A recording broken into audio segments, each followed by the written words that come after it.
El otro día estuvimos conversando con Eduardo González Cueva, que allá por el 2001, y el 2002 y el 2003 fue el responsable de coordinar las audiencias públicas de la Comisión de la Verdad y Reconciliación. Y una de las cosas que conversábamos tenía que ver con que actualmente la gente o ha olvidado por completo la Comisión de la Verdad o solo se queda con el recuerdo denostativo, ¿no? de denuesto hacia la Comisión, de recordarla mal. Digamos, a la gente quizá de manera malintencionada piensa que fue el trabajo de 5 o 6 personas sentadas en una oficina y pensando cómo molestarle la vida a los demás. Y se olvidan que fue un proceso grande, enorme, que incluyó a centenares de profesionales de todo el país y además movilizó a miles de personas dando su testimonio, colaborando, organizando. En fin, fue un fenómeno masivo, importante, un hito en nuestra historia. Entonces, para recordar eso, para que quede claro que sí existió, porque hay mucha gente que desea que la comisión prácticamente no haya existido y de que ha tenido un impacto en la vida de miles de personas, estamos ahora junto a Elizabeth Castillo, comunicadora, que se formó en la Universidad Nacional San Antonio, no, en la Universidad de Huamanga, y que en la época de la Comisión de la Verdad, pues hizo parte de este enorme trabajo.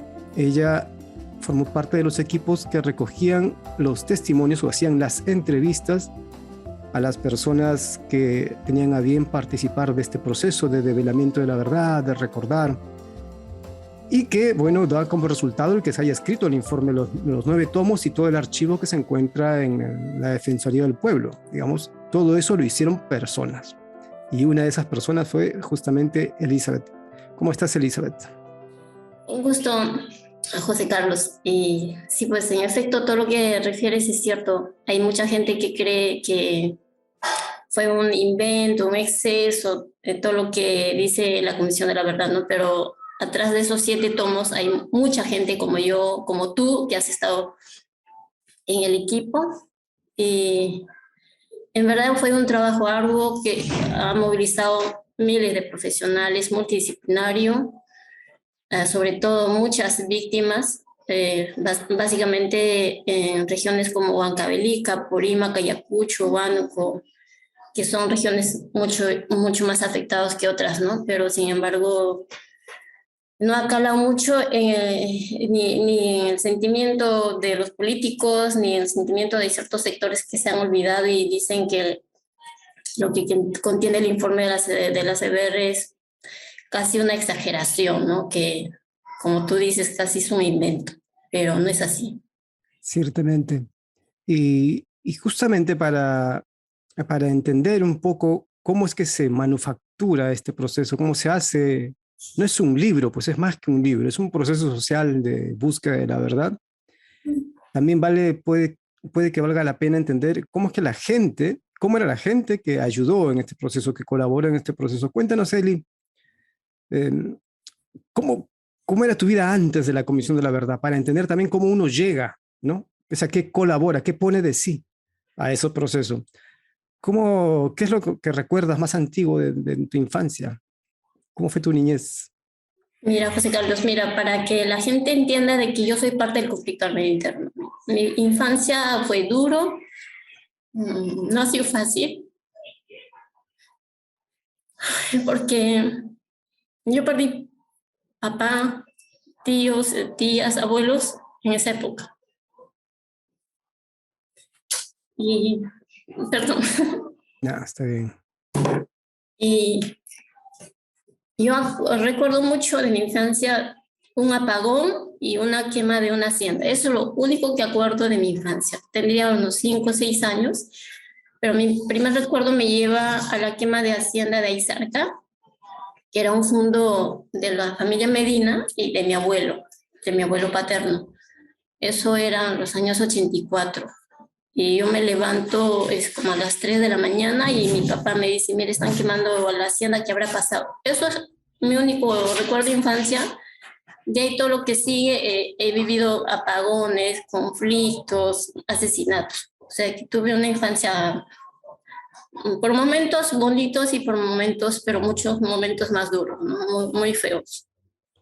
Claro, digamos, para que comprendan un poco quienes nos están escuchando, que ya son de otras generaciones, que han vivido otro Sí. Perú, digamos, la Comisión de la Verdad se forma justamente para poder eh, investigar y develar lo ocurrido en los años 80 y 90 durante el periodo de conflicto armado interno, y, y la gente que trabajó allí estuvo inmersa en ese proceso. O sea, no es como que uno va a investigar los montes Himalaya, digamos, sino que tiene que ver Ujú. con la experiencia de vida inclusive de las personas que trabajaban allí.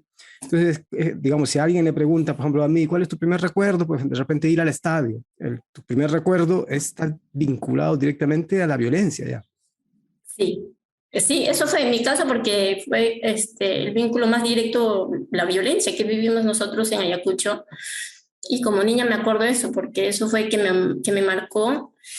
Y mucha gente, muchos compañeros nuestros que integramos el equipo de CBR, yo en mi conciencia sabía o pensaba que era la única que había pasado por ese problema. Y cuando me di cuenta, cuando ya todos empezamos a integrar y socializar nuestras historias, y ya habíamos sido muchos, o sea, casi todos nosotros parte de esa historia tan trágico y tan feo de la violencia, ¿no? Entonces teníamos sentimientos comunes, sentimientos compartidos, e incluso con las personas que entrevistábamos. Teníamos historias comunes.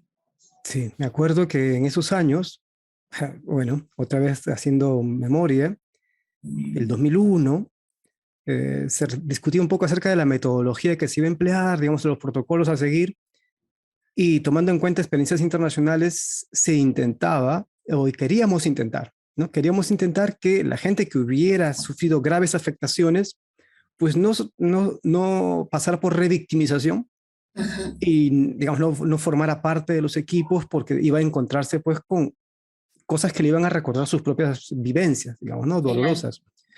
Pero también nos dimos cuenta, me acuerdo, en el camino, que era imposible, que la realidad peruana era muy distinta, que no había casi nadie Que no en estaba Apurímac. al margen. Exacto. Sobre todo Ayacucho, porque si la CBR estaba en Ayacucho y que los profesionales que integraban de alguna manera éramos víctimas o parte del conflicto armado interno que habíamos vivido, y era imposible que ninguna persona esté aislado del tema. Y creo que el haberlo sufrido, el tema de violencia, creo que ha hecho que nosotros seamos empáticos en el momento de la toma de entrevistas con las víctimas, porque te ponías en el pellejo de ellos y sabías entender perfectamente el dolor que habían vivido. Totalmente. Sí, lo creo que lo que al comienzo se intentaba evitar pensando que podía ser un problema, creo que a la larga fue algo positivo Creo que sí. porque generaba una conexión, ¿no? Sí. Que quizá otros no podrían haber establecido con tanta capacidad, además tomando en cuenta el tipo de población con la cual trabajábamos, ¿no? Que era sobre todo de las zonas del interior de Ayacucho, en nuestro caso, ¿no? Claro, eran comunidades campesinas que la gente tenía más manejo de idioma quechua, básicamente quechua hablantes. El perfil de las víctimas justamente eran personas andinos, quechua hablantes, y nosotros como ayacuchanos sabíamos el quechua perfectamente y eh, podíamos comunicarnos con ella utilizando el mismo código y generar esa confianza, conexión con los entrevistados para lograr. No es fácil contar tu historia a cualquier persona desconocida, y para nosotros al principio fue difícil ganarse la confianza de la gente para que te cuente o confíe la historia tan triste que había pasado en su entorno familiar. Entonces, el solo hablar el quechua, el solo ser parte de ellos, yo creo que ha ayudado en gran parte que la gente se abra y cuente tal cual su historia. Yo creo que de otra forma no hubiera sido posible recoger miles de testimonios, estoy segura. Y cuando, justo antes del 2001, antes de que empezara todo el trabajo de campo, ¿qué estabas haciendo? Mira, yo recién estaba terminando la universidad, era 2000, y había hecho práctica en Tarea, que era una asociación de publicaciones educativas. Tarea, que era una ONG que estaba haciendo mi práctica. Yo no tenía ni idea de la CBR, de lo que se iba a crear, y por ahí casi en mes de abril empiezan comentarios de que se iba a crear una comisión de la verdad en Perú, pero yo no sabía qué es lo que iba a hacer. Y entonces el profesor Pepe Coronel era profesor de la universidad. El Entonces, gran Pepe. el gran Pepe, que es el coordinador regional de la CBR, y tenemos un gran cariño. Y él empezó a convocar a los estudiantes de ciencias sociales, básicamente para integrar el grupo de la CBR en Ayacucho. Y entró mi hermano a trabajar. Claro, Y me acuerdo de me eso, sí. comentó, me dijo, Eli, van a investigar todos los procesos del conflicto armado interno. Pero antes de eso yo había soñado, justo yo me había hecho comunicadora social de José Carlos porque yo quería investigar lo que había pasado con mi padre. Ok. Yo me hice comunicadora porque dije, en algún momento tengo que saber qué pasó con mi papá, ¿no? Entonces, eso fue, entonces, pero nunca pensé que la CBR iba a hacer ese tipo de trabajo y cuando estaba trabajando en tarea y hubo convocatoria para Comicet. Y para ese entonces yo me había conocido con gran Carlos Falconil, compositor ayacuchano, de Carlos, papá de El Carlos. gran artista, Era Carlos un gran Falconi. artista que lamentablemente ya nos dejó. Entonces, él me dice, ¿sabes qué? Hay una convocatoria en Comices, preséntate. Entonces, yo no sabía qué trabajo se iba a hacer Comices realmente, pero sí quise cambiar al toque de institución. Dije, ya me voy. Como él tenía conocidos, pero no sabía que Carola encabezaba esta ONG. Entonces, Carola Falconi, Carola Falconi. hija de Carlitos. Sí. Entonces, yo presenté mi file y me entrevistó Carlos Falconi y un equipo más en quechua y esa vez todavía no estaba tan perfecto mi quechua, pero sí, ya bueno. Y cuando entré nos hablaron de que íbamos a tomar testimonios de toda la gente que había sufrido un conflicto armado interno. Y dije, wow, esto es un milagro, creo que me cayó como anillo al dedo lo que estaba buscando, porque yo estaba soñando en entrar en la CBR cuando me enteré que iban a hacer eso. Pero cuando supe que Comice también iba a apoyar a la Comisión de la Verdad en recoger testimonios, me quedé más tranquila. Y dije, esto es mi oportunidad para saber todo lo que ha pasado con mi padre, al menos con mi papá y con mi abuela. Y en ese entonces solo eso, y porque pensé que, como te digo, yo seré la única, pero había muchas historias tristes, trágicos, que superaban todo lo que Sí. había. Bueno, todo lo que vimos en esos campos, en esos trabajos de campo fue casi inenarrable. La gente ni nos creería, creo, de contar tanto horror. Yo Pero creo al que mismo sí. tiempo, ¿no? Los chicos, las chicas, al final nos dimos cuenta que prácticamente todos, o la mayoría, tenían sus propias historias vinculadas a los hechos de violencia, ¿no? Todos los del Sí, equipo de investigación. sí, todos Todos, ¿no? teníamos algo que contarnos. Y dime, Eri, ¿no, en ningún momento dudaste, digamos, porque igual, digamos, sabías que el tema iba a ser duro, digamos? De hecho, que en la entrevista del señor Carlos Falconi me dijo, ¿estás segura que quieres integrar este equipo? Porque es de alto riesgo, me dijo. Vamos a tener mucha gente de ese entonces que va a querer hacernos daño cuando empecemos a entrevistar, a investigar las cosas que han hecho tanto parte de la Fuerza Armada, la policía, los senderistas, porque todavía había remanentes, ahí también hay policías, todos que no quieren que se le investigue y que nos van a hacer daños. Pero yo dije, no, yo estoy convencida de que quiero estar en este equipo y no me importa, el riesgo lo voy a asumir y yo dije así, entonces ya, así fue que entré. Hasta ese momento, qué es lo que sabías de lo que había pasado con tu familia, con tu papá, con tu abuela? Casi nada, solo sabía que mi papá fue detenido por militares y lo llevaron detenido una noche y de ahí nunca más supimos qué pasó. Solo sabemos que lo mataron y lo quemaron luego y lo botaron todos los cuerpos en algún paraje y nunca encontramos. Por qué zona era? Era esto por Parjo y Pomatum. Parjo, ¿no? En Parjo y Pomatán. Ujú. Y ya, entonces, digamos, coincidía con tu búsqueda personal involucrarte en el proceso colectivo, ¿no? Sí, sí, en efecto, sí, así fue. Y digamos, cómo fueron esos primeros momentos? Porque hay una etapa de preparación, digamos, Ah, de aprender, ¿no? Primero los propios protocolos, la guía de entrevistas, entrenar, la capacitación. ¿Cómo fue eso para ti? fue todo un despliegue. Ya una vez que éramos casi un grupo casi de 30 creo, integrantes, tú estabas ahí, y ya cuando ya estábamos adentro, Carola convocó a una serie de profesionales de la Universidad Nacional San Cristóbal Manga, entre ellas la profesora Gumercinda Reinaga, que es Así una es. trome, Entonces, ellas nos hizo una inducción de qué trabajos íbamos a recoger, en qué consistía, cómo eran las guías de preguntas, cómo era la secuencialidad de las preguntas. Entonces, creo que ha sido una semana de capacitación de cómo abordar a una víctima, de cómo retener tus propios sentimientos para no caer en llanto y escuchar atentamente y no haya quiebre en el momento de la entrevista, ¿no? El entrevistador y la entrevistada. Entonces, yo como comunicadora, yo había practicado entrevistas, entonces yo dije, se me va a hacer fácil, pero de hecho que entrevistar fácil, pero escuchar en algún momento igual te ibas a quebrar, ¿no? Y justamente creo que nos preparó los psicólogos, los profesionales sociales, y toda una preparación muy minuciosa y gracias que Carolea y tú creo que desplegaron un montón de profesionales para que nos preparen lo Sí, que es el también tema de salud mental y todo. salud mental. También te acuerdas al comienzo era como bien elemental, pero eran detalles forenses, ¿te acuerdas? Sí, claro, sí, Claro. lo hizo porque pensamos que para nosotros no era como que no era tan prioritario, pero sí fue porque la sobrecarga de las historias que recogíamos era demasiado pesado y que era necesario hacer catarsis con alguien. Es cierto. ¿Te acuerdas el primer campo? ¿Cómo te sentiste? Cuéntanos cómo fue. Me acuerdo que nos perdimos. ¿Te acuerdas que no llegamos casi a nuestro destino, que era nuestra primera intervención? Y nos perdimos en la puna, no teníamos cómo llegar. Llegamos y nos instalamos ahí. Hubo mucha gente. Para eso teníamos un equipo de avanzada que hacía Claro. convocatoria. Entonces eso también facilitaba el trabajo porque había un equipo que se adelantaba y convocaba a la gente, informaba previamente de qué se trataba, entonces ya no se esperaba a la gente preparada y hacían cola.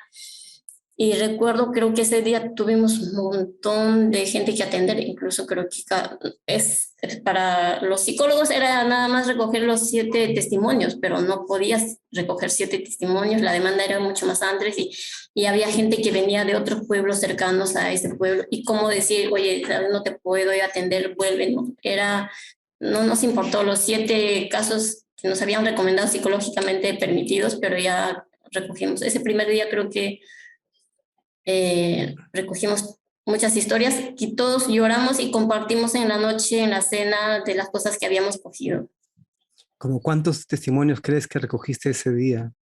Esa 10, primera. creo que 10 o 12 testimonios. ¿Y que te quedó algo en el recuerdo de algunos de ellos? ¿Podrías recordar a alguno de ellos un fragmento?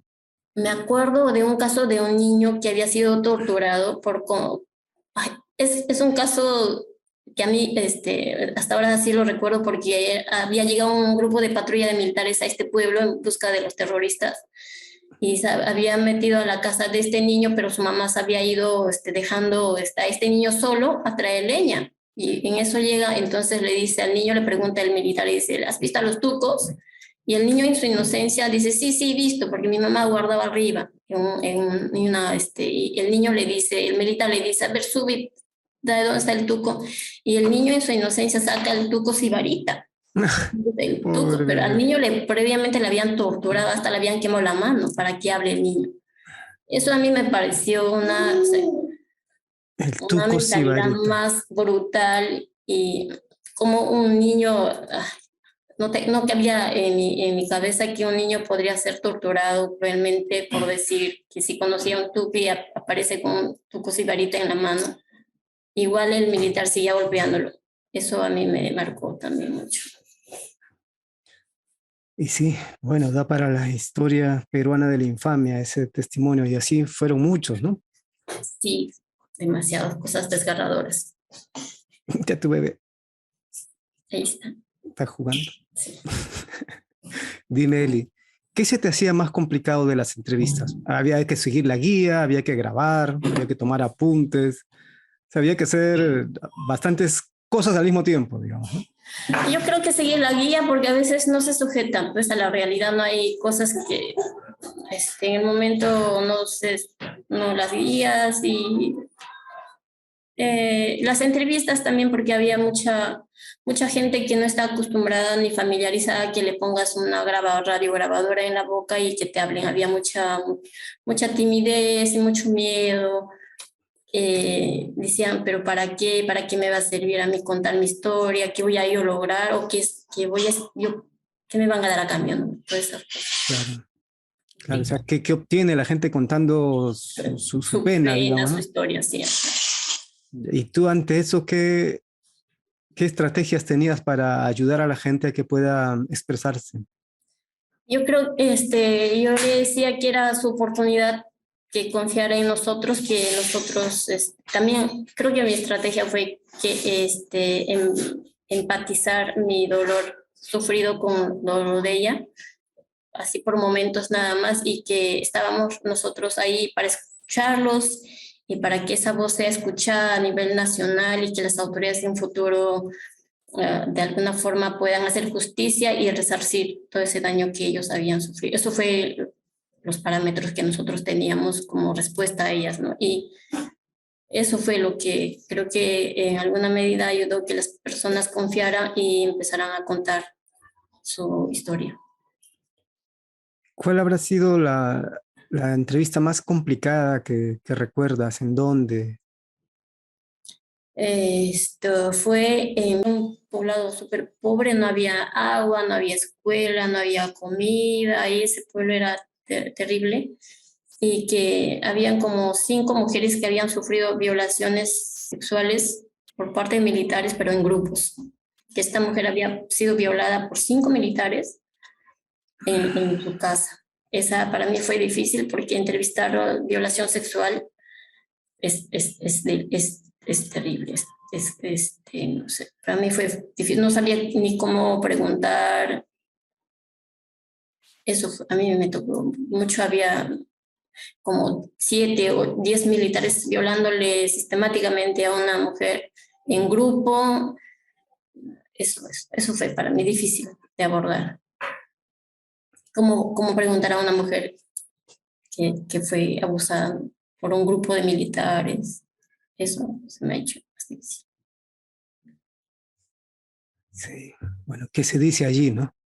¿Qué se dice ahí? ¿Qué le puedes decir?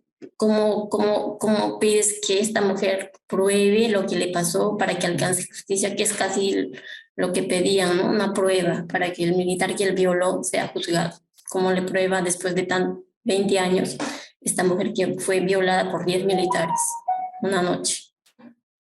¿Y tú qué sientes que ella o que ellas deseaban? ¿Qué querían obtener?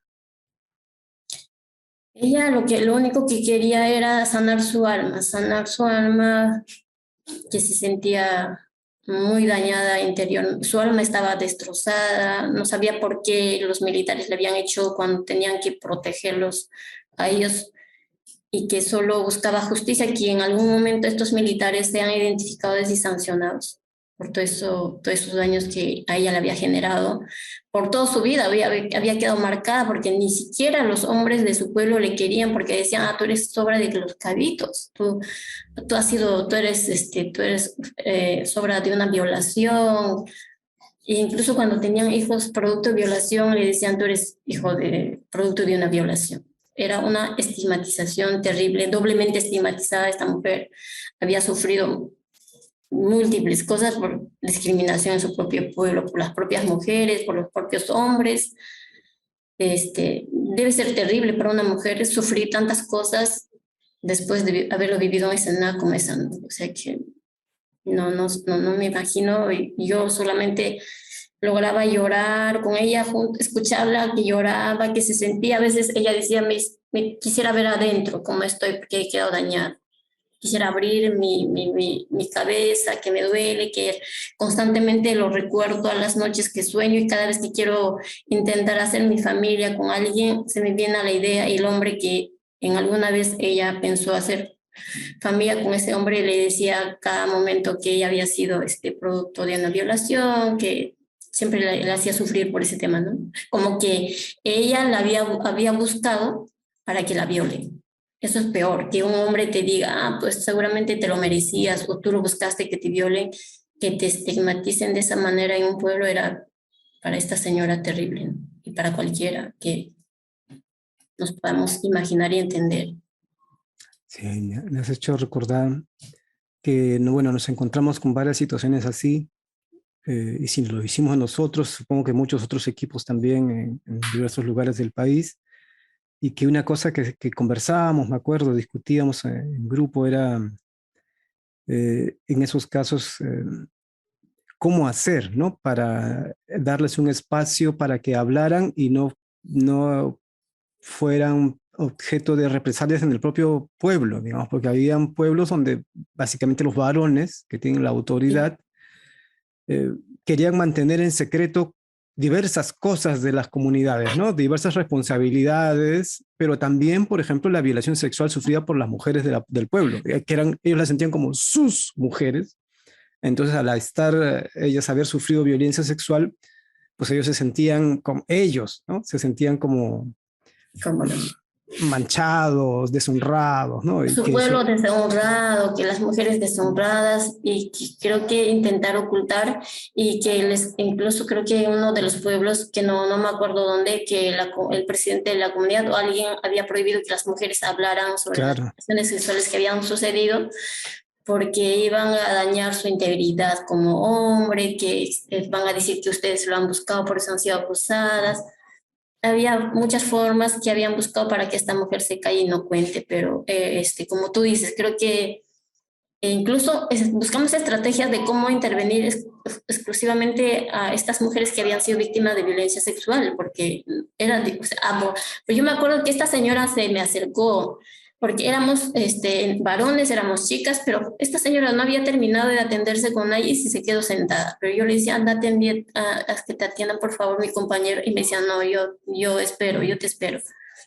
Y después que yo ya había terminado y me acerco y la señora me dice en mi oído, yo quiero hablar contigo sola, pero no acá. Nos podemos ir a otro lejos. Entonces, para eso ya al toque capté de que esta señora tenía algo más fuerte que no, claro, y tú como historiador ya habías recogido historias locales y que también habían, entonces yo dije, entonces ya nos habían instruido incluso para ver este tipo de casos. Entonces tuve que sacar el escenario a la señora y llevarme a otro sitio. Es más, creo que me fui a su casa y me contó, y era reiteradas veces que estas actitudes en todas las comunidades, las mujeres, de hecho, que no se le van a contar a un hombre, ¿no? A que sus historias sean escuchadas porque primero tenía mucha vergüenza, primero porque era un hombre, todos esos temas. sí. Creo que algo que notamos en esos meses fue que estaba como bien dividida la cosa por género, ¿no? Sí, Los varones contaban como la historia más heroica de los pueblos, cómo se habían organizado en rondas. De hecho, las rondas estaban, algunas estaban activas cuando nosotros sí. pasábamos, ¿te acuerdas? Y eran, presionaban, pues, ¿no? ¿Y te acuerdas que fue nuestra primera comunidad piloto que entramos y los militares, dos patrullas militares no siguieron por dos comunidades consecutivos y no sabían, Claro, cuando ya ni siquiera había base militar en ese pueblo, se apareció una patrulla militares y se quedaron durmiendo ahí en la comunidad y nosotros tuvimos que alojarnos en una escuela. así Y es. con el miedo de que nos podía haber pasado en la noche y seguimos a la otra comunidad, igual se apareció en la siguiente comunidad y era la Qué sensación, coincidencia, ¿no? Qué no, coincidencia, era justo se coincidencia. daban, ¿no? Y que los comités de autodefensa igual incluso nos amenazaron a la Claro. oficina, pusieron muchas amenazas, a nosotros mismos nos empezaron a perseguir, tanto militares, tanto los comités de autodefensa.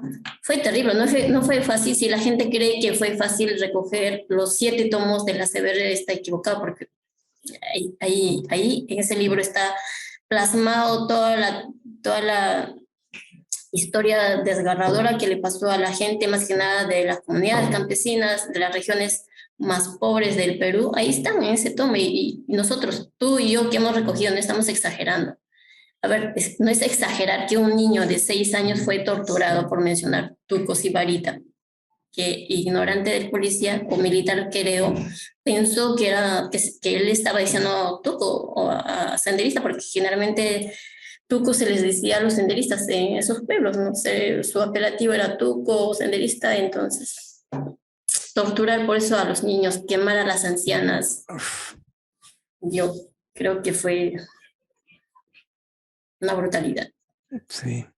Sí, y no es pues la invención de 5 caviares sentados en Lima queriendo fastidiar a los demás, digamos, era lo que la gente contaba y eso, no contaban todo, Eso ¿no?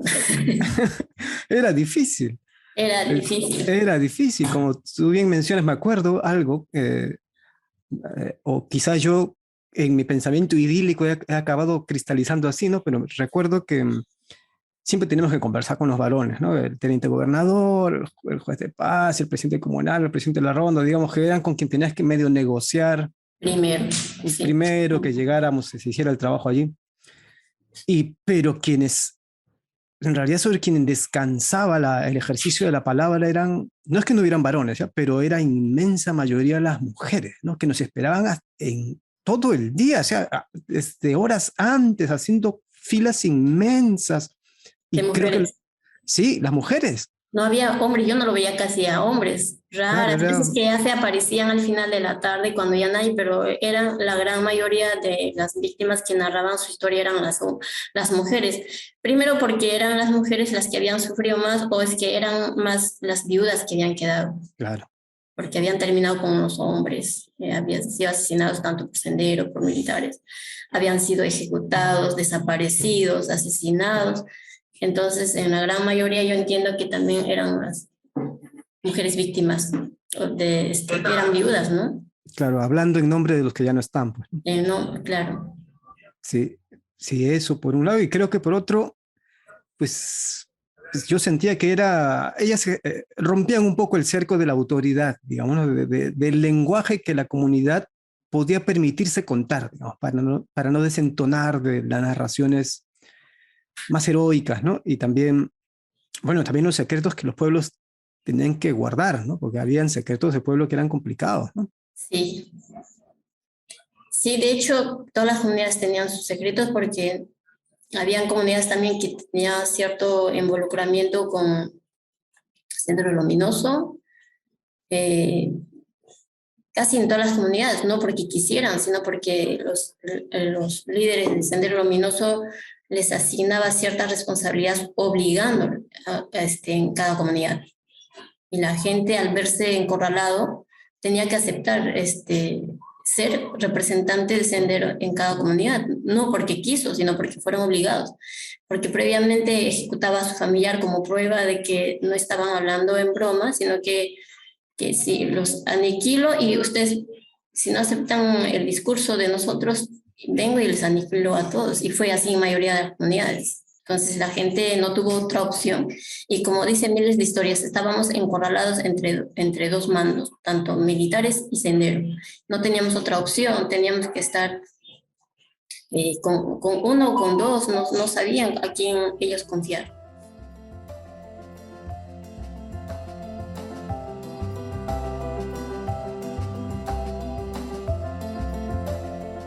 Soy José Carlos Agüero y esta es La Oruga.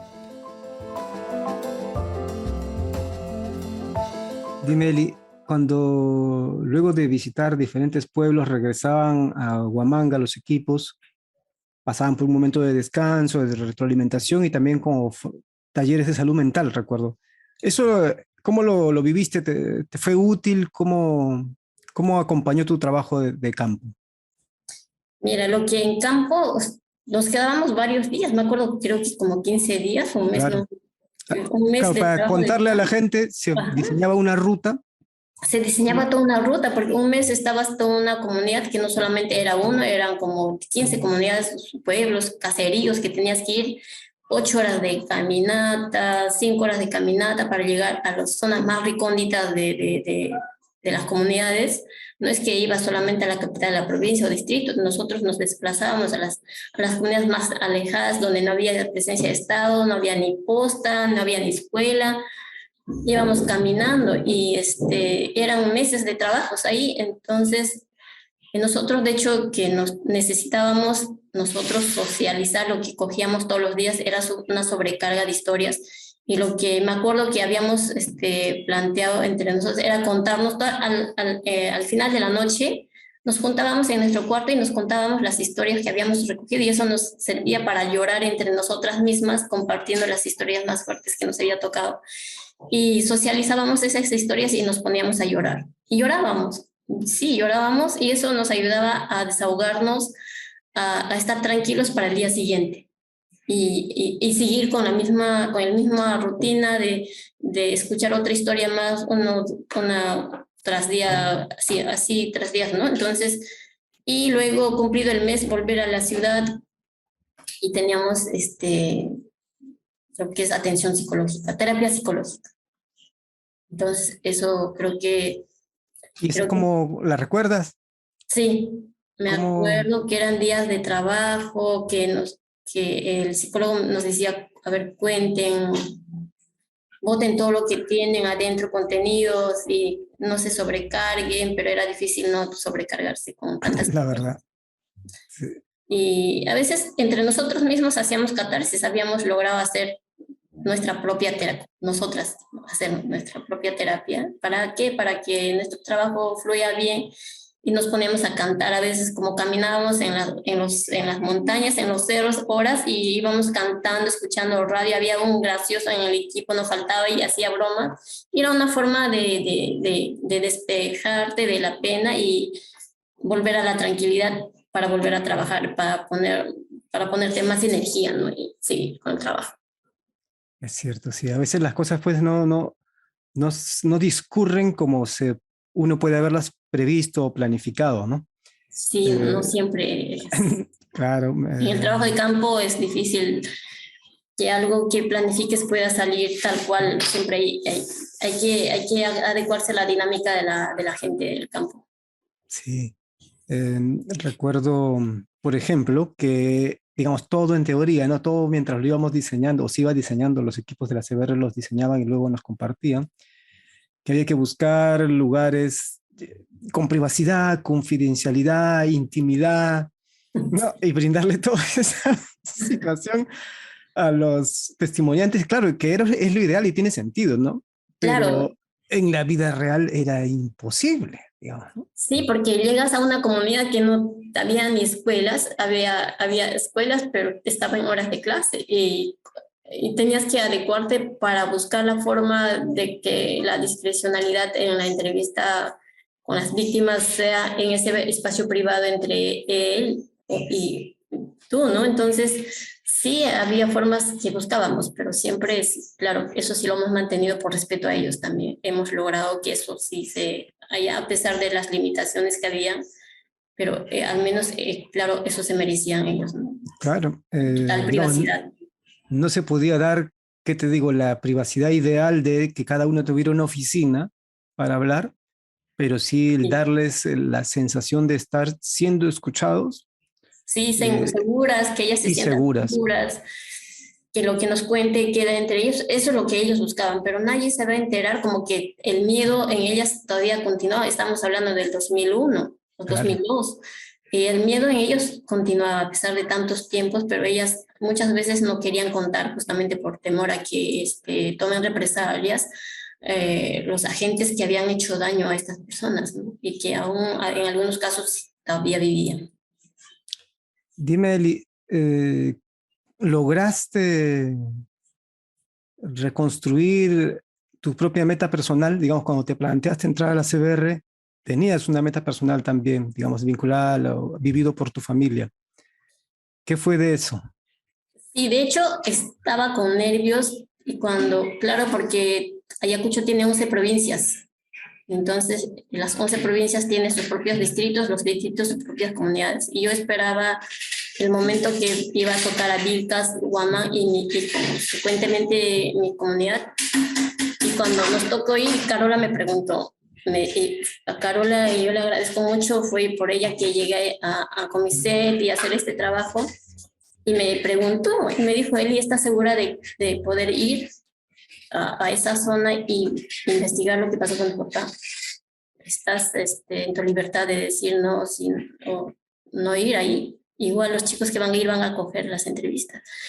Y sí me preguntó y me gustó mucho y yo le dije sí. sí, mi objetivo fue entrar y estudiar comunicación justo para investigar lo que había pasado, no solo con mi papá, sino con mucha gente que había muerto junto a mi papá, que eran niños 6 años, eran niñas de 12 años, eran ancianos de 80 años que habían muerto junto con mi papá. Entonces, no solo era el caso de mí, sino que eran casos de esas 13 personas que habían muerto junto a mi padre. Y sí me ayudó porque empecé a reconstruir la historia, desde la detención, lo que había pasado y lo que había visto la gente en la comunidad y lo que habían reconocido la gente a los militares, de hecho que se ha identificado en el caso de mi papá y se ha logrado ha llegado hasta la etapa de judicialización, gracias a nuestro trabajo, a tu trabajo, a mi trabajo y a todo el equipo de Comiset, a los profesionales que ahí trabajan, han seguido con esta etapa de judicialización. Lamentablemente no se ha logrado sancionar a los responsables, pero sí yo puedo decir que justo cuando termino con este proceso de judicialización me retiro de Comiset porque dije ya cumplí acá, yo ya quiero mirar otros escenarios porque había vivido etapas muy dolorosas. Eran 10 años de mi vida que había estado entregada a lo que es defensa de los derechos humanos, desde Comiset, desde la toma de los testimonios, desde el, búsqueda de los sitios de entierro y luego trabajos post-ver. Entonces dije ya, yo creo que cumplí, pero ya desde otro espacio también haré incidencia de lo que yo sé, de lo que yo pasé y por las cosas que yo había recogido, sabía. Entonces, eso he hecho ahora durante este tiempo. Siempre transmito lo que sé y lo que hemos hecho para el trabajo de la CBR. Sí, mira, parece que cómo pasa el tiempo, ¿no? Es una brisna dentro del destino, pero ha pasado ya sus años y dedicaste bastante tiempo y tiempo, subjetividad, pensamiento, espíritu, ¿no? A una etapa tan difícil para ti, para tu familia, pero para todo el país. Yo creo que todo tiene ciclos, pues, ¿no? Así que Sí, sí, se sí. puede pasar a otra cosa. Dime, volviendo a ese momento, porque yo recordaba ese momento de que teníamos que, bueno, que ir a Parjo, ¿no? Ajá, Y recuerdo las conversaciones, eran muy respetuosas, eran de, pues sí. tal vez no tendría que ir, lo recuerdo. Creo que inclusive mira, ahora vamos a conversar con Pepe Coronel también después, y creo que, claro, se discutió, sí, o sea, porque digamos, es normal, ¿no? Pensar tal Seguro vez, que habría discutido, claro, seguramente tú y Carola habrían discutido, porque Carola cuando me planteó, faltaban unos días para ingresar a paro, me dijo, Eli, ¿estás segura? Porque ella siempre ha cuidado a todo el equipo, ¿no? Ha sí, cuidado bastante a todo el equipo y dijo, no, de que nos afecte, ¿no? Siempre, por eso es que había talleres de salud mental, siempre acompañamiento psicológico y ya, pero como mi propósito era justamente saber la verdad sobre mi padre, sí, fui. sí, el trabajo de Carola Falconi fue enorme, además no solamente coordinando hacia adentro, hacia los equipos, sino también las coordinaciones con la oficina de Ayacucho, con Pepe Sí. Coronel y con el recordado Ludwig Huber, justamente. Dime, Eli, ¿y qué sentiste? O sea, digamos, tú ya habías pasado por entrevistar gente en otros lugares, en otros pueblos, en otras comunidades. Digamos, este era especial, digamos, este era el pueblo de tu familia y Sí, donde era había especial, ocurrido. estaba con mucha expectativa de qué cosas me iban a contar era familiar también casi el pueblo, ¿no? Eran mis tíos, mis tías, y recuerdo cuando supieron que iba a llegar, habían preparado todo un desayuno, muy buen recibimiento nos ha hecho, entonces, con mucha nostalgia, mis tíos y tías me recibieron porque me habían visto después de la muerte de mi papá, esa vez recién, después de casi 20 años, ¿no? Y con mucha nostalgia ellas, y por fin has vuelto, entonces estaban contentas, pero como que estaba entre preparado o no, queriendo recoger testimonios sobre lo que me contarían de mi papá, de la muerte de mi papá en ese pueblo. Entonces creo que agarré fuerza y dije, no, ya estoy acá, ya no puedo retroceder y mi meta fue. Entonces ya empecé a recoger testimonios, como que indagué más, ¿no? Eh, no fue fácil, pero sí logré. eh, logré sobreponerme y seguir, hacerlo como un trabajo cualquiera, ¿no? Pero claro, siempre con mucho más entusiasmo de querer saber, indagar más sobre él. Nelly, luego del trabajo durante el periodo de la Comisión de la Verdad en el recojo de testimonios, eh, pasaste también una etapa trabajando en la identificación de sitios de entierro. Sí. ¿Cómo? Ya esto de la gente, si la gente no se acuerda de la Comisión de la Verdad, menos se acuerda de este particular trabajo peruano, digamos, de ubicar sitios de entierro, ¿no? Sí. Digamos que y se ubicaron miles de sitios. Mira, parte de la investigación de la Comisión de la Verdad fue también la búsqueda de sitios de entierro. O sea, Ayacucho está minado de fosas comunes y que la gente desconoce porque justamente parte de este trabajo fue incorporado también al informe de la CBR porque se supone que las personas, que son casi 16.000 peruanos desaparecidos, podrían estar en estos sitios de entierros clandestinos. Y Ayacucho tiene las 11 provincias, y en las 11 provincias de Ayacucho existen sitios de entierro. Y solamente por mencionarte Huanta, que me tocó, porque éramos igual el equipo, 20, que integramos los 20 integrantes del equipo, nos dividimos igual para cubrir las 11 provincias. Ya me tocó cubrir todo lo que es la provincia de Huanta. Y Huanta está minada por fosas comunes. Entonces, y fue otra etapa de trabajo, fue otra etapa de capacitación, o sea, que no fue cualquier equipo que se ha ido a hacer levantamiento de información sobre sitios de entierro, sino que también vinieron arqueólogos forenses de Colombia, de Perú, los mejores arqueólogos forenses, y gracias a ellos hemos aprendido. Yo como comunicadora no me imaginaba manejar el escalímetro para medir las fosas comunes, ni hacer dibujos de las hojas cuadrículas de las fosas, ¿no? La dimensión de las fosas, o manejar el GPS para levantar información con GPS, porque los entierros clandestinos no están en cementerios, están en los parajes, están en la punta del cerro, que tú tienes que levantar con GPS y poner en los UTMs para que un profesional especializado, en este caso los forenses, vayan a hacer una exhumación posterior. Ha sido un despliegue igual, ¿no? De capacitación, de preparación permanente para nosotros, porque hacíamos el papel de forense nosotros, como registradores de sitios de entierro. Y Huanta yo me acuerdo que llegaba una comunidad que nos llevaron, y claro, igual socializas para qué estamos haciendo este registro de sitios de entierro, la gente tenía que saber para qué se hace, ¿no? Entonces había mucha gente que había desaparecido muchas familias, y presumían que estarían en estos sitios de entierro y nos llevaban a cerros. Yo me acuerdo que hay 40 fosas que están en filas. Los entierros están uno tras uno, pero en punta del cerro que está a 4.000 metros sobre el nivel del mar. Y que no era un cementerio, era un cementerio en los parajes más recónditos del pueblo. Y así sucesivamente hemos caminado un montón de comunidades de Huanta que están muchas, miles de fosas con niños, con ancianos, con jóvenes, con estudiantes, con adultos, y que lamentablemente creo que no se han exhumado completos.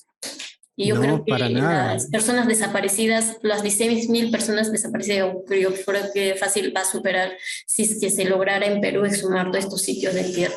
Se han desenterrado solamente sitios emblemáticos, ¿no? Como caso Parjo Comatamo de mi papá, que tampoco hemos encontrado los restos de mi padre, y hay otros como Ajomarca, de Cayara. Entonces hay en Chungui, la Oreja de Perro también. Hay un montón de sitios de entierro. Es horrible. Casi la mayoría de los sitios de entierro están en las punas, en los cerros, en los ríos, que lamentablemente ya no existirán. De estos sí, pues aparte pasa el tiempo y como son en parajes, sí, pues, simplemente se va degradando con el tiempo, con el clima, la erosión y el olvido. Sobre todo el olvido. Sobre todo el olvido, porque también las memorias se acaban, porque la gente... Y la gente de esa época ya se está yendo, claro. ya se fueron, y la gente de ahora, y los hijos de ellos ya con tanto dolor que han confiado en nosotros en la época de la CEPRE, han confiado porque nosotros dijimos, ya, este testimonio va a servir para que el Estado lo resarza, para que el Estado les haga justicia por todos estos daños que han sufrido ustedes. Y no se ha logrado en gran parte, se ha logrado una parte, pero no en su mayoría. Entonces ellos quedaron como desengañados, entonces ya no quieren dar más testimonios, pero igual hay muchas instituciones como APRODE y COMISET han seguido trabajando lo que es exhumaciones, ¿no? Sí, dime, ¿cuál puede haber sido el sitio de entierro que te costó más trabajo de identificar, eh, digamos, aproximarte a la información útil para luego algún día ser desenterrada? ¿Cuál recuerdas así? Yo recuerdo en esta comunidad, no me acuerdo su nombre porque es muy difícil recordar, la gente era reacia, no quería informar porque tenían miedo, porque creo que también estaba comprometido los comités de autodefensa, porque en zona de Huanta Claro. había mucha intervención. El de Putis, ay, Putis, La Putis fue el de un Putis. infierno también. Y ahí fue difícil de recabar información por el miedo, porque todavía habían bases militares que existían, hasta ahora existen cercanas a Putis, creo.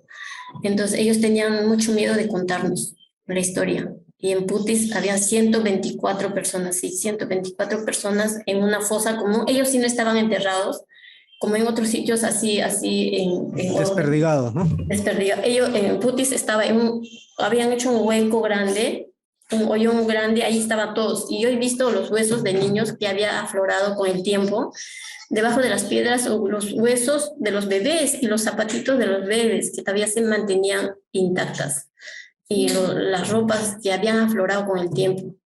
Y creo que ahí fue difícil porque los familiares, de hecho, que recordar era doloroso y sobre todo tenían mucho temor.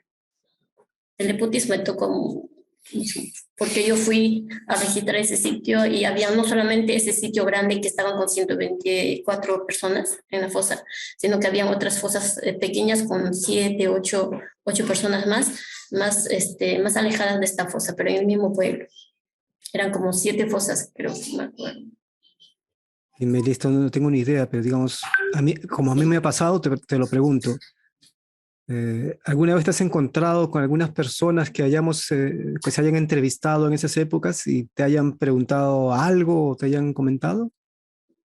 Porque mucha gente, la verdad, esperaba algo de Sí, de hecho, con nuestras la visitas. mayoría me llamaba por teléfono, señorita, nos han dicho que iba a haber reparaciones individuales, iba a haber reparaciones económicas, que iban a sancionar a los responsables. Sí, me han llamado muchas veces por teléfono y decirle que hay que tener calma, que las reparaciones se van a dar, pero no en la dimensión que nosotros esperamos, pero que también de nuestra parte como víctimas hay que organizarnos, exigir al Estado, hay que entrar a las instituciones que corresponden y nosotros también hagamos incidencia como afectados.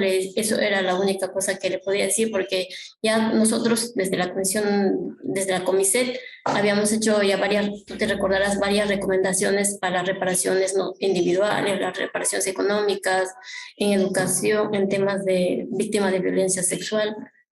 Y algunas de esas se han implementado, pero muchas no. Incluso las reparaciones económicas, que fue 10.000 soles, que para la gente fue, tomarlo fue como un insulto, porque me han reclamado 10.000 soles, y esos 10.000 soles se tenían que dividir entre la familia, y la familia antes eran numerosos, que tenían 10 hijos, y a la mamá le correspondía 5.000 soles. Entre los 10 hijos, los 5.000 soles a 500 soles. Y decían, ¿acaso la vida de mi padre costaba 500 soles? Y yo, ¿cómo voy al Banco de la Nación y recojo un miserable 500 soles?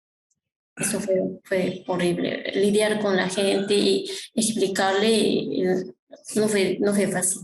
Es muy injusto, ¿no? Para todos los que trabajaron Injusto. allí, tener que dar explicaciones en nombre de un Estado Claro, ineficiente, ¿no? ineficiente, que nunca implementaron, o sea, que ni siquiera estaban pidiendo un favor, sino que lo resarzan el daño que el Estado lo ha causado, porque la responsabilidad del Estado era justamente velar por nosotros, por la ciudadanía, y En vez de velar por la ciudadanía, lo que han hecho es asesinar, ejecutar, desaparecer. Igual los senderistas, ambos han cometido muchos crímenes muy fuertes.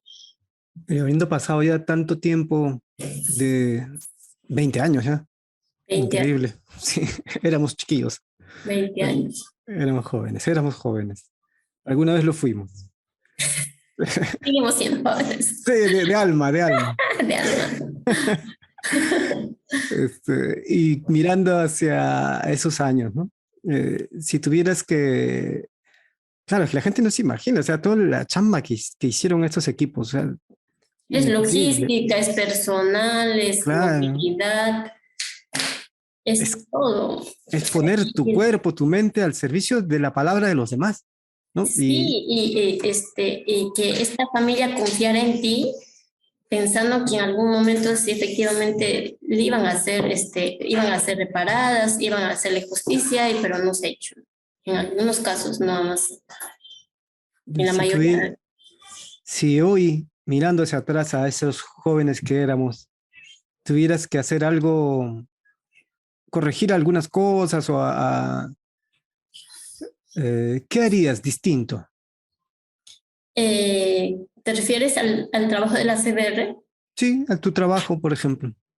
¿Qué Y hubiera hecho? también ya, al tuyo en particular, digamos, como todos hicimos trabajos concretos, digamos.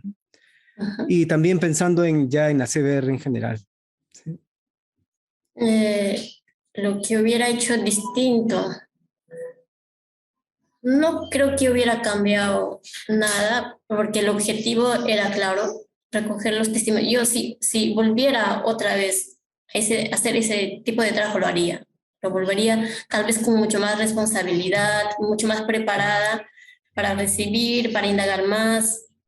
Lo volvería a asumir, lo volvería a hacer el trabajo, pero con mucho más, yo no sé si buscando mayor compromiso de las autoridades, aunque creo que eso fue sueño de todos los que hemos integrado, que en algún momento nuestro trabajo no quede en estos 8 tomos archivados, y que más bien este trabajo que nosotros habíamos desplegado, habíamos entregado parte de nuestro tiempo, parte de nuestra vida también, y que sobre todo la confianza que nos habíamos ganado de estas víctimas del conflicto armado interno, para que nos cuente su historia, que es doloroso, que no fue fácil para ellos contar ni confiar a un desconocido. ¿Para qué? Para que nosotros buscáramos reparación y justicia, y creo que eso a mí me hace sentir como que no satisfecha, como que todavía no es completo satisfacción para mí. ¿Por qué? Porque no se han implementado muchas cosas de la CBR, ni siquiera se han difundido, cuando han dicho que las universidades, que las escuelas, a través de las currículas educativas, al menos íbamos a enseñar a los estudiantes en la universidad, en el colegio, de la historia que nos tocó vivir. Yo creo que Ciertamente. haría mucho más incidencia. De hecho, que nosotros a través de Comiset sí lo hemos hecho. Recuerdas que hemos hecho en los colegios, hemos hecho teníamos programas de radio para difundir todo el informe de la CBR, y creo que sí hemos cumplido con una meta importante de Sí, difusión. pero ya como Estado no se ha estado Como a la Estado altura, no ¿no? se ha La hecho nada. respuesta. Estado nunca ha estado a la altura de este informe. No le ha dado la debida importancia de esta magnitud del problema que le tocó vivir, ¿no? Dime, Eli, el, claro que todo lo que estamos contando nos compartes, nos ayuda a entender cómo fue el trabajo de campo, y se nota esencialmente duro, digamos, es una cosa dura de vivir. Pero ¿qué te dejó ya a ti, la Eli de adulta, con experiencia, que ya hace se dedica a otros trabajos? ¿Qué te aportó personalmente pasar por esa experiencia? Yo creo que trabajar para CBR me cambió la vida, me cambió a ser más sensible, entender la real magnitud del sufrimiento de la gente pobre, campesino, que no tiene acceso a temas de salud, de educación, esa gente pobre que vive de su día a día, que nadie le escucha y que al menos nosotros hemos sido portavoz de esa historia.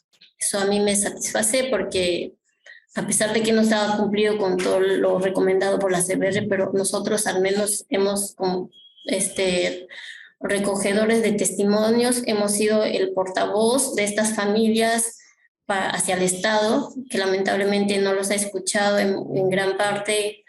Y eso a mí me consuela, que hemos sido portavoz de sus vidas, de su historia tan trágico que les tocó vivir, estos 20 años de violencia.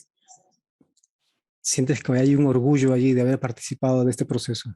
Sí, me siento yo satisfecha porque no cualquier profesional ha compartido esta historia con estas víctimas. No cualquier profesional ha ido y ha conocido, se ha caminado las 11 provincias de Ayacucho o de otras regiones y ha recogido miles de testimonios de violaciones sexuales, de ejecuciones extrajudiciales, de asesinatos, de torturas, de personas que han quedado lesionadas a consecuencia de las torturas.